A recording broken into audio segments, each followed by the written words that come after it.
Hi, welcome to a special edition of Education Matters. This is part of our series Outside the Box, Inside the School, where we discuss innovative programs in our public schools. This one's on mindfulness and the implementation that occurred in the District of Asbury Park. With me is Alisha DeLorenzo, who's the Social Emotional Learning Coordinator in Asbury Park. Welcome. Thank you so much, Ray, for having me. So I explored Asbury Park, and I know, though, this is like down the road, but when you first started it, you started with a small group of students, and then it kind of expanded. But can you tell us how it got started? Sure.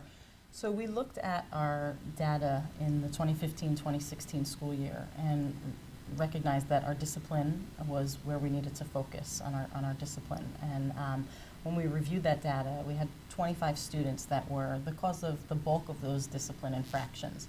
And so we went in thinking that we needed to really address that group of students and address their behavior and their choices.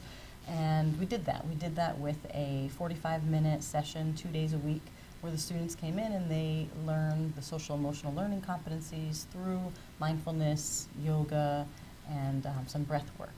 But what we also realized very quickly was that when we sent them back to the classrooms, the teachers were unaware of what had taken place, what they had learned, and we knew that we needed to address also bringing the teachers on board to understand what was happening and giving them exposure to these practices of mindfulness so that they can become competent and then teach it to the masses of their classes. Now, and I know the results were pretty good in terms of the discipline being reduced, but you also expanded it beyond just those kids in the high school and actually beyond the high school. So could you explain where you went after that? Yeah, so when we did look at that data, our students, that 25 students that we focused on, their discipline decreased by over 50% in that one school year. And we had a few teachers that took these practices on with fidelity, and we saw also impacts in their academics. So percentages in test scores and assessments that improved as a result of implementing mindfulness with fidelity in the classroom.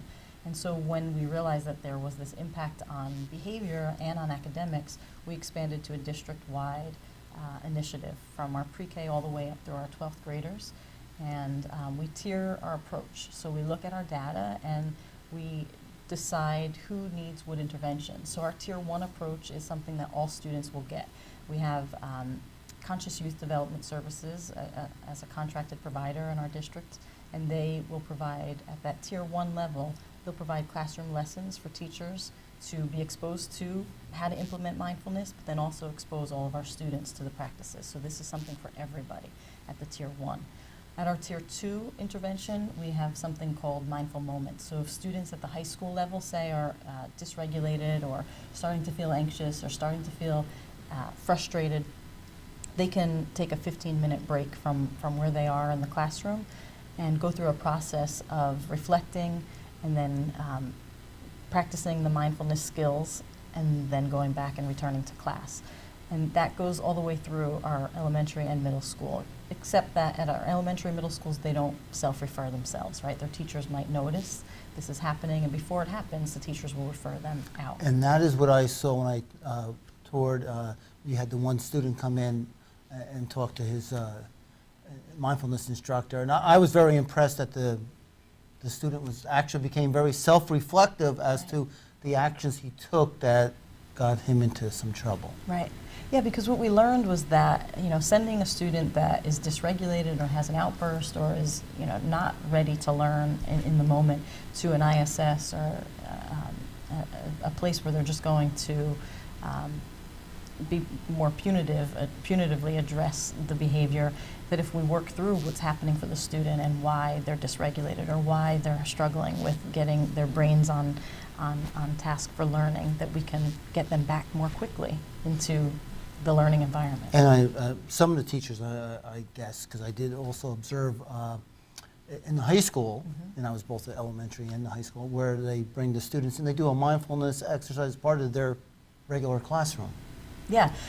So the classroom that you visited, what they were practicing was a restorative circle. And what that intention is to build relationships and to build the community in the classroom. So that teacher, at the beginning of each class, sets 5-10 minutes at the most time aside to build the relationships and build a community that's safe for those students to learn in.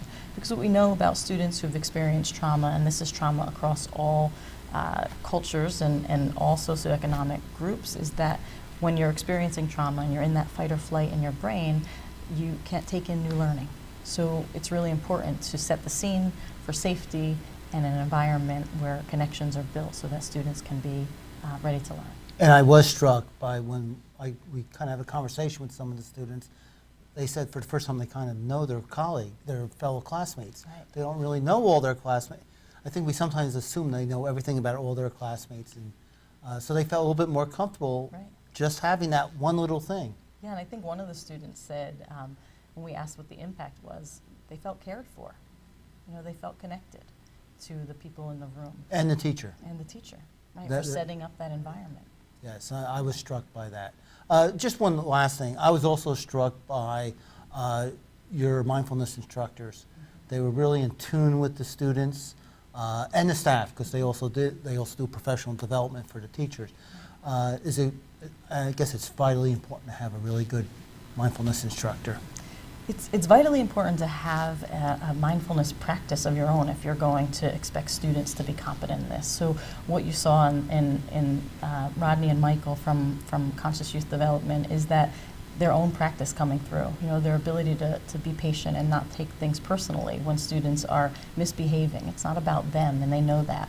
And so as adults, there's a certain level of commitment that we have to take on as responsibility for how we are interacting with students who are coming to the table with difficult behaviors.